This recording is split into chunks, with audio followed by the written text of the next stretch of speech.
कहानी के शुरू में ही हम मैरी नाम की एक लड़की को देखते हैं जिसे एक आदमी पकड़कर टॉर्चर करना शुरू कर देता है और कहता है कि मेरे लिए काम करना शुरू कर दो, नहीं तो मैं तुम्हारा बहुत बुरा हशर करूंगा। ये बुरा आदमी मैरी जैसी हर प्रोस्टिट्यूट के साथ ऐसा ही कर रहा था, क्योंकि जब ये लड़कियां इस आदमी के लिए काम करती तो उसे बहुत से पैसों का फायदा होता। अगले दिन मैरी अपनी साथियों के साथ बातें कर रही थी कि तभी उसकी एक फ्रेंड उसके पास आती है जिसने कुछ अर्सा पहले एक बहुत ही अमीर पेंटर से शादी कर ली थी और अब उसकी एक बेटी भी थी। वो मैरी को एक दिन के लिए अपनी बेटी का ख्याल रखने को कहती है क्योंकि उसे ये वक्त अपने हस्बैंड के साथ गुजारना था। मैरी अपनी दोस्त से कहती है इस नन्ही परी का तो मैं अपने से ज्यादा ख्याल रख सकती हूँ, पर देखो प्रॉब्लम वो आदमी है जो हमारे पीछे पड़ा हुआ है कि हम उसके लिए काम करें, हमें उससे खतरा है और ऐसे में मैं बच्ची का ख्याल कैसे रखूं। तब मैरी की दोस्त प्रॉब्लम दूर करने के लिए अपने हस्बैंड से कुछ पैसे लेकर उन्हें देने की ऑफर करती है जिसे वो बुरे आदमी को देकर उनसे अपनी जान छुड़वा सकती थी। ये बात सुनकर मैरी खुश होने के साथ उसकी बेटी का ख्याल रखने को भी मान जाती है, पर कुछ ही देर में हम देखते हैं कि मैरी की नजरों के सामने ही कुछ लोग उसकी दोस्त और उसके हस्बैंड को जबरदस्ती अपने साथ पकड़कर ले जा चुके थे। बेचारी मैरी परेशान हो जाती है क्योंकि उसके पास उनकी बेटी थी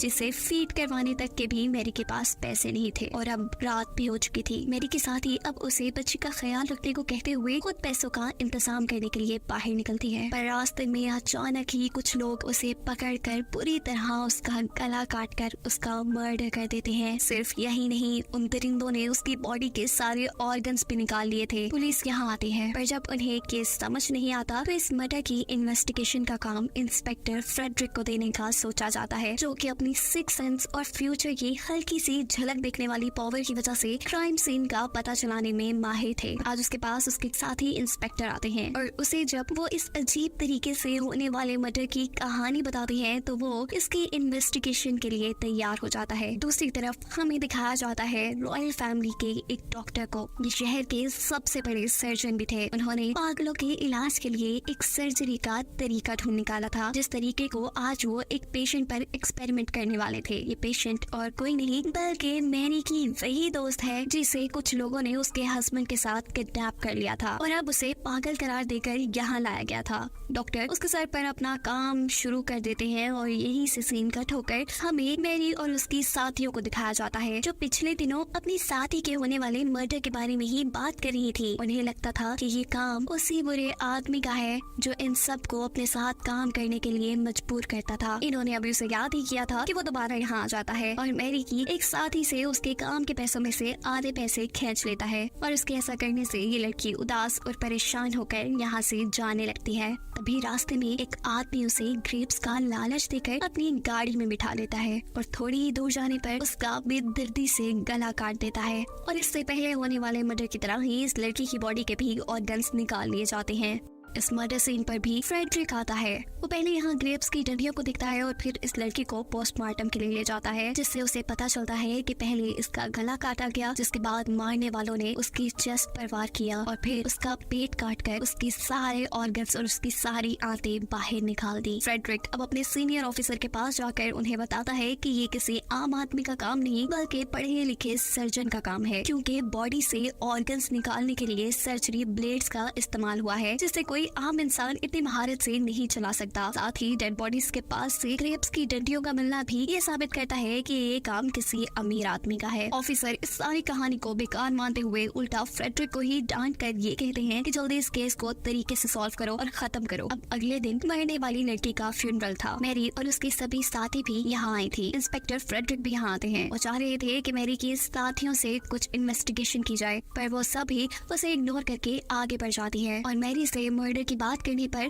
मैरी इंस्पेक्टर फ्रेडरिक को बताती है कि मुझे लगता है कि ये काम उसी बुरे आदमी का है जो चाहता है कि हम उसके साथ मिलकर काम करें, पर फ्रेडरिक के पास कोई ऐसा सबूत नहीं था जिससे वो उस आदमी को कातिल मानता। अब रात में मैरी के साथ ये सभी लड़कियां बैठी हुई बातें कर रही थी जब उनके घर का ऑनर आकर उन्हें घर से निकाल देता है, क्योंकि काफी टाइम से इन्होंने अपने घर का रेंट नहीं पे किया था। यहाँ किलर भी अपने एक और शिकार के लिए तैयार हो चुका था और वो मैरी की एक साथी को ग्रेप्स के लालच में फंसाकर बेदर्दी से उसका गला काट देता है। फ्रेडरिक इस सीन में भी जब पिछले मर्डर से मिलते जुलते एविडेंस जैसा कि ग्रेप्स की डंडियां और बॉडी से निकले हुए कई ऑर्गन्स को नोटिस करता है तो वो खुद ही एक हॉस्पिटल में जाता है यहाँ पर फ्रेडरिक पहले एक यंग डॉक्टर से मिलकर उसे अपने मर्डर केस में हेल्प करने को बोलता है, लेकिन इस डॉक्टर को इस चीज में कोई इंटरेस्ट नहीं था। पर यहीं पर मौजूद रॉयल फैमिली के डॉक्टर उसकी मदद को मान जाते हैं। फ्रेडरिक उन्हें बोर्ड पे एक ड्राइंग बनाकर दिखाता है उस हथियार की जिसकी मदद से किलर सबको मार रहा था, जिसे देखकर डॉक्टर को लगता है कि ये सर्जरी ब्लेड है। वो फ्रेडरिक को अपनी सर्जरी ब्लेड्स दिखाते हैं, जिसे देखते ही फ्रेडरिक का शक यकीन में बदल जाता है कि मर्डर करने वाला कोई सर्जन ही है। अपनी अच्छी सिक्स सेंस और इन्वेस्टिगेशन टैलेंट से उसे ये मालूम होता है कि अगला मर्डर किलर कहाँ करेगा। उस जगह का पता चलते ही वो अपने साथी पुलिस को वहाँ फैल जाने का हुक्म दे देता है। जबकि इस सीन में हमें किलर के ड्राइवर को दिखाया जा रहा है, जिसने हर मर्डर में किलर का साथ दिया था, पर अब वो इस किलिंग से थक चुका था। अब क्योंकि पुलिस भी उन्हें इन्वेस्टिगेट कर रही थी, इसीलिए वो किलर से ये सब रोकने की रिक्वेस्ट करने लगता है। और किलर जवाब में कहता है ऐसा मुमकिन नहीं, क्योंकि हम हेल में हैं और ये सब करना हमारी मजबूरी है। इधर फ्रेडरिक मैरी से उसके साथियों के मर्डर की इन्वेस्टिगेशन के सिलसिले में मिलता है। मैरी उसके पूछे गए सवालों का जवाब देती है और साथ ही वो फ्रेडरिक को अपनी बेस्ट फ्रेंड और उसके हस्बैंड के किडनैपिंग के बारे में भी बताती है। उसे किडनैपर्स का हुलिया भी याद था। बातों की बातों में वो अच्छे दोस्त बन जाते हैं और फ्रेडरिक यहाँ पर उसे अपनी सुपर पावर के बारे में बताता है कि उसे फ्यूचर की झलक दिखती है। यानी उसे फ्यूचर के वियंस आते हैं और उसने मैरी के बारे में देखा है कि वो कुछ सालों बाद समुद्र के किनारे एक गाँव में एक बच्ची के साथ हंसी खुशी जिंदगी गुजारेगी। खैर अब फ्रेडरिक अपने कुलीग इंस्पेक्टर से मिलकर बात करता है और किडनैपर्स का हुलिया बताने पर वो फ्रेडरिक को बताता है कि जिसके बारे में तुम बात कर रहे हो वो रॉयल ऑफिसर है और क्वीन विक्टोरिया के लिए काम करता है। वो फ्रेडरिक को उसके ऑफिस के सामने ले जाता है। फ्रेडरिक इस ऑफिस के अंदर जाकर मैरी के दोस्त की फाइल चुरा लेता है, जबकि उसका दोस्त बाहर इस ऑफिस के लोगों को एक जलते ड्रम के जरिए डिस्ट्रैक्ट करके फ्रेडरिक को बाहर आने का मौका देता है। इस फाइल से मैरी के दोस्त का पता चलने के बाद वो मैरी को उसके दोस्त के पास मेंटल हॉस्पिटल ले जाता है, जो अब मैरी से बात नहीं करना चाहती थी। ये दोनों अब यहाँ से निकलते हैं और एक आर्ट गैलरी में जाते हैं। इस जगह पर मैरी अपने दोस्त के हस्बैंड की पेंटिंग देखती है और उसके नीचे जब वो उसका नाम पढ़ती है तो हैरान रह जाती है। वो पेंटर कोई आम आदमी नहीं बल्कि प्रिंस यानी क्वीन विक्टोरिया का पोता था। जहाँ मैरी ये बात जानकर हैरान थी, वही फ्रेडरिक को भी ये बात जानकर अच्छा खासा झटका लगा था। वो फौरन रॉयल फैमिली के डॉक्टर के पास जाता है, जिनके ऑफिस के बाहर अब यंग डॉक्टर भी था। वो रॉयल डॉक्टर से कहता है कि मुझे लग रहा है कि इन सारी प्रोस्टिट्यूट्स को प्रिंस खुद मार रहे हैं, पर डॉक्टर इस बात से ये कहते हुए इनकार कर देते हैं कि प्रिंस बहुत ज्यादा बीमार है, मैं खुद उनका इलाज कर रहा हूँ। जितने बारीक तरीके से वो सारे कत्ल हुए हैं प्रिंस ये नहीं कर सकते। यही से सीन का ठोकर हमें प्रिंस को चेयर पर बैठा दिखाया जाता है, जिनके ऊपर वो यंग डॉक्टर कोई रिचुअल परफॉर्म कर रहा था। दूसरी तरफ फ्रेडरिक भी अपनी इन्वेस्टिगेशन में मसरूफ हो चुका था और उसे एक दिन किलर का लेटर मिलता है। लेटर के साथ आधी इंसानी किडनी भी थी, जिसका दूसरा हिस्सा किलर खा चुका था। ये सब लेटर में बताया गया था। वो जब देखते हैं कि लेटर कहाँ से आया है तो उस पे सिर्फ लिखा था फ्रॉम हेल। यहाँ दिखाया जाता है कि किलर अपने एक और मर्डर की तैयारी में है और वो एक सड़क पर चलती प्रोस्टिट्यूट को अपने झांसे में फंसाकर अपने ड्राइवर के साथ मिलकर बेदर्दी से उसका गला काट देता है। और इससे पहले कि वो उसके ऑर्गन्स निकाल पाता, यहाँ एक आदमी की नजर उस पर पड़ जाती है, जिससे डरकर ये लोग यहाँ से भाग जाते हैं। फ्रेडरिक जब इस क्राइम सीन पे पहुंचता है और इस लड़की की बॉडी देखता है तो समझ जाता है कि किलर आज एक और मर्डर करेगा, क्योंकि उसने इस बॉडी से ऑर्गन्स नहीं निकाले थे। उसकी सोच बिल्कुल ठीक थी। किलर एक और शिकार को मार चुका था। फ्रेडरिक की सिक्स सेंस उसे करीब भी कुछ बुरा होने का जब बताती है तो वो उसे चेक करने के लिए निकल पड़ता है, पर रास्ते में उसे कुछ आदमी पकड़ लेते हैं। यह आदमी कोई और नहीं बल्कि रॉयल ऑफिसर के ही लोग थे, जो रॉयल ऑफिसर क्वीन विक्टोरिया के लिए काम करता था। ये लोग उसे पकड़कर खूब पीटने लगते हैं, क्योंकि उसने रॉयल ऑफिसर पर इन्वेस्टिगेशन शुरू कर दी थी। यहाँ तक कि फ्रेडरिक को तो ये भी लगता था कि यही रॉयल ऑफिसर प्रोस्टिट्यूट्स के मर्डर में भी इन्वॉल्व हो सकते हैं, क्योंकि ये क्वीन विक्टोरिया के लिए काम करते हैं और शायद उन्हीं के कहने पर प्रिंस की प्रोस्टिट्यूट से शादी को छुपाने के लिए वो उनकी शादी में आए सभी प्रोस्टिट्यूट को मार रहे होंगे। फ्रेडरिक को मार पीट कर ये लोग यहीं छोड़ जाते और फिर वो हिम्मत करके उठता है और दूसरे मर्डर तक पहुँचता है।